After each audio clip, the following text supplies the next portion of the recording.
Hello class. So in the previous video lecture, we have discussed about the modes of creation of agency, and the first three modes of agency creation we have done already. Now moving on to the fourth one, that is agency by ratification. Agency by ratification is a very special kind of a mode of agency in which an agent has done something which he was never authorized to do by the principal, or the agent was never an agent and he did something for the principal.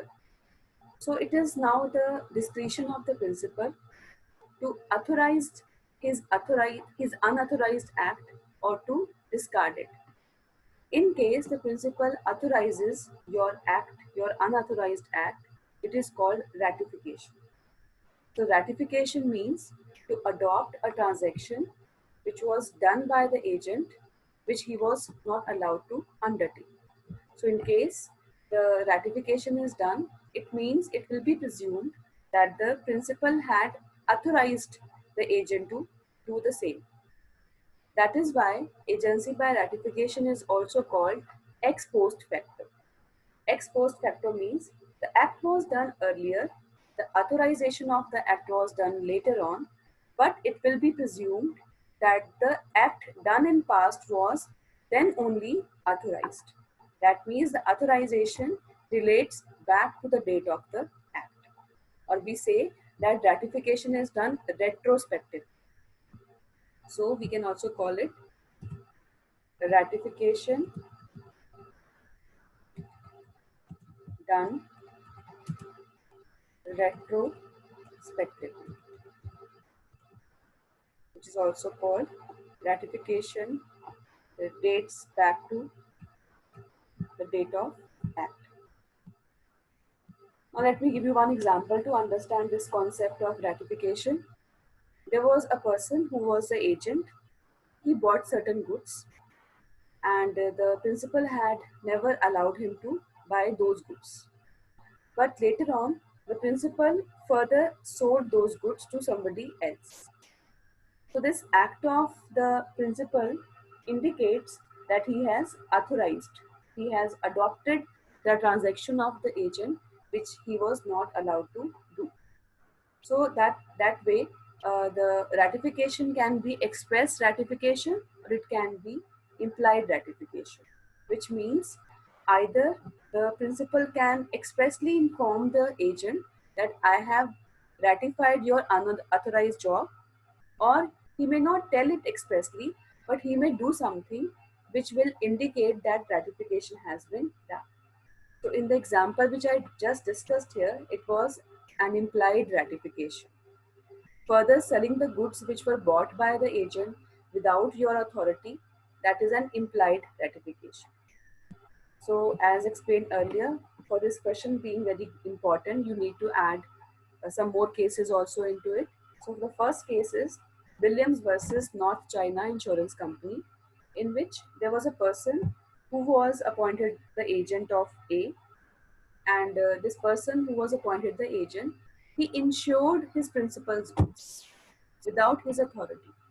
Means the principal has not asked you to go for the insurance of the goods, but you did that on your own. And subsequently, the principal confirmed your act. He accepted your insurance. So in that case, the insurance was said to be valid. So this acceptance of the insurance done without the authority given, later on adopted by the principal, is said to be a ratification. So now in this case, when the agent will ask for the reimbursement of the insurance premium, the principal cannot deny because he has adopted your transaction. Moving on, these are the essentials of ratification, essentials of valid ratification. So any ratification will not be valid. A ratification done by the principal to be valid must have all these essentials fulfilled. So one by one, we'll be discussing all these essentials.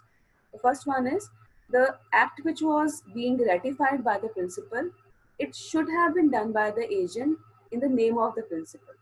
That means when this act was done by the agent with the third party, The agent has disclosed before the third parties that I am doing it on behalf of so and so person, that means the principal, and he has not done that for himself. Second, the ratification can be done by the principal. Anybody else cannot ratify. Principal's father, principal's wife, principal's friend cannot ratify. It is only the principal who can ratify your act. Third, the act which is being ratified now, it must have been done at the time when principle was in existence. Either the principle was in physical existence or the principle was in legal existence. In case principle was not there when the act was done and principle came into existence later on, and he ratifies your act. He cannot do that because the act belongs to a stage or a time period when principle was not there. So this will be more clear with this case, very important case, Kellner versus Baxter. In this case, a person, Baxter, he entered into an agreement with Kellner to buy a hotel. So Kellner agreed to sell his hotel to Baxter. And Baxter was thinking that I am going to float a company, I'm going to incorporate a company, I'm going to purchase this hotel now, and then I will hand it over to the company which I am going to float. So after the company was incorporated, the company ratified the act of Baxter. But in this case, the case went into the court, and the court said that in this case, the company cannot ratify the purchase transaction of hotel because when Baxter made this agreement of purchase of hotel, at that time the company was not yet formed. So company was not in legal existence. So you cannot ratify something which was done when you were not there. So that way it was held that this contract of purchase of hotel was not binding on the company, and the entire purchase price of hotel will have to be personally payable by the person who's Baxter. Fourth essential is the time at which that job was done, which is to be ratified now. That job was done at that time, principal must be competent. Fifth, the ratification must be done within a reasonable time. That means undue delay should not have taken place. Like the transaction has happened today, and after 1 year, 2 year, you are going to ratify. That is not done. You have to ratify within a reasonable time period. Then, when you have decided as a principal that you are going to ratify an unauthorized job, you cannot ratify in part. It cannot be a partial ratification. It has to be the whole transaction which has to be adopted by the principal. Like see in this example shown, a person purchased 30 bonds without the authority of the principal. And principal said, I will adopt the purchase of 22 of them and I will not accept the purchase of 8 bonds. Now he cannot do that. He can either reject the whole or he can accept the whole. He cannot accept partially. The ratification has to be of the whole transaction. Then the act which is being ratified, that must be a lawful act, and you cannot accept something which is illegal or void. Then the transaction which you want to ratify, it must be in existence, it must be subsisting. Like transaction was done 1 month earlier, and now 1 month later the principal is thinking to ratify that transaction. Now the principal cannot ratify that transaction if that transaction has already been cancelled by either the third party or the agent. So transaction must be existing. Next essential is when the principal is ratifying, he must be given full knowledge about all the facts about that transaction. In case something was concealed from him and he ratified without full knowledge or without full disclosure of the facts, then later on that ratification will not be binding on the principal. The 10th essential says the principal, when he is accepting or ratifying this act, he must do that unconditionally. He cannot put any conditions on the same. You can either reject it or you can accept it. You cannot accept subject to some conditions.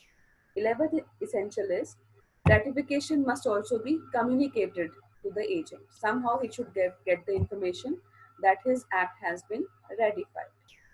Then ratification relates back to the date of the act.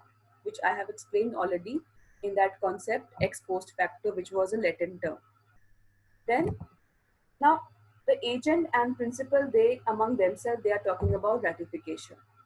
You are ratifying the act of your agent as a principal, but if that ratification is going to cause any kind of loss or injury to the third party, then you cannot ratify that. And lastly, the ratification can be expressed or implied. This also I have discussed in the beginning of this topic. So in case you get a question on modes of creation of agency, you have to explain all these four modes with all the subparts also.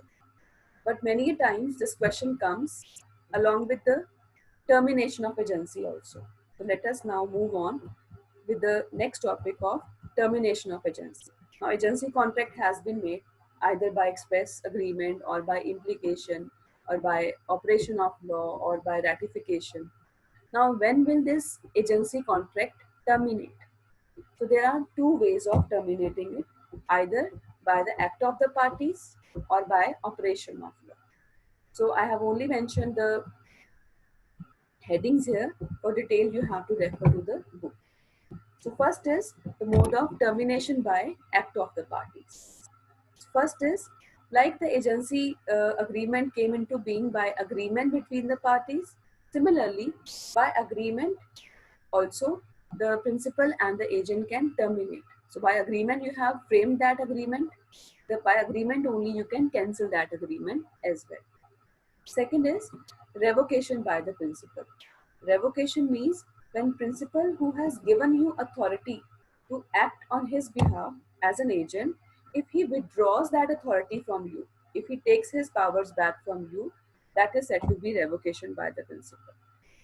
So if the principal has withdrawn his power from you, that means you are no more an agent. Third, by renunciation by the agent. Renunciation means when the agent himself surrenders his authority. He says, I don't want to work as an agent for you. So he surrenders his authority. That also means cancellation of the contract of agency. This was the termination by act of parties. The second mode of termination can be termination by operation of law. And within this mode, we have 7 submodes. So let us discuss all of them one by one. First is by performance of contract. Now you have appointed some person as your agent to perform a specific deal. Like for example, I have to sell my house and I hire a property dealer. That property dealer helps me in selling my house. He sells my house. I give him my the agreed commission. That means now his job has accomplished, and now after performance of his contract, now it is termination of the agency contract. Now he is no more my agent because he has done his job. I have given him the consideration or the commission, so it is now over. Second, in some other cases, the agency may be for a specified period. Like you have appointed a person as your agent for 6 months. So after expiry of 6 months, his agency will terminate. Third is in case of death of any of the parties, either the principal or the agent, the death of any of these parties will also terminate by operation of law. Fourth can be by insolvency of the principal. Now, in case the principal becomes insolvent, in that case, whatever act will be done by the agent, it was binding or it was accountability of the principal. Now, because principal is insolvent, he is no more liable under the law. So, in that case, the agency contract will also terminate. Fifth point is also similar. The only difference is that in fifth point, the principal is a company. So when the principal is company, then insolvency means liquidation or dissolution of the principal. Sixth is destruction of subject matter. In the first point, I discussed about sale of home through a property dealer. Now, in case I was supposed to make this contract and I was thinking of selling my home to somebody.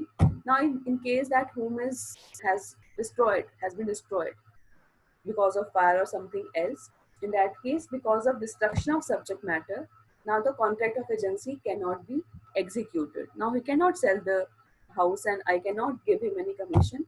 So because of this reason, by operation of law, the agency terminates. And last is principal or agent. If any of them, they become alien enemy. So this we have discussed already in the chapter of capacity of parties under the topic of persons disqualified under law. So if somebody is your alien enemy, you cannot make any agreement with you. And if any agreement was already made and now he has become alien enemy, then those agreements have to be suspended, have to be terminated. So that is the case here. So this is the topic of termination of agents. So the question in this case comes, how an how an agency is created and how it gets terminated. So in case you get this question, you have to mention all these aspects: the definition, the test of agency, briefly the essentials, just the outline, and then all these modes of creation and termination of agency. Thank you.